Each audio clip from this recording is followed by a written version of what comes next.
দেখতেই পাচ্ছ এটা একটা ভাপা পিঠে, এটা আমি বানিয়েছি। তো কি করে বানিয়েছি সম্পূর্ণ ভিডিওটা দেখে নাও। এই যে এটা হচ্ছে আটা, চালের গুঁড়ো আর কি।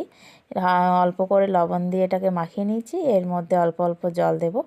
জলটাকে সুন্দর করে মাখিয়ে আটাটাকে ঝুরঝুরে করে নেব। তারপর একটা ছোট্ট ঘড়া, এটা এর মধ্যে অল্প করে পানি দিয়ে পানিটা সুন্দর করে ফুটিয়ে নিতে হবে। অনেকক্ষণ ফুটিয়ে নিতে হবে। তারপরে একটা বাটি আর এটা হচ্ছে কাপড়ের টুকরো, এরকমভাবে কাপড়ে নিয়ে এই হাওয়া হাত দিতে হয় আর কি। তো আমিও প্রথমবার করছি, আগে কখনো করিনি, এই প্রথমবার ট্রাই করছি। তো এরকম এবার এটা হচ্ছে ঘোড়ার মুখে এরকমভাবে বসিয়ে দিতে হবে। ভীষণ গরম, হাতে প্রচণ্ড তাপ লেগেছিল যখন দিয়েছিলাম। তো এবার বাটিটাকে আস্তে আস্তে তুলে নেব। ওই দেখো কত সুন্দর হয়েছে, প্রথমবার করছি। তো চোখে দেখেছি আর কানে শুনেছি, তারপরে আমি নিজেই ট্রাই করছি আর কি।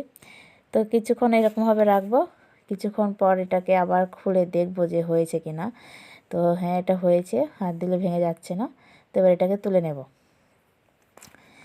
ভীষণ গরম, কত গরম, হাতে ভীষণ তাপ লাগছে, খুব কষ্ট করে করতে হয় এই পিঠে। তো একটা হয়ে গেছে, বাকিগুলো এরকমভাবে করে নিয়েছি দেখো।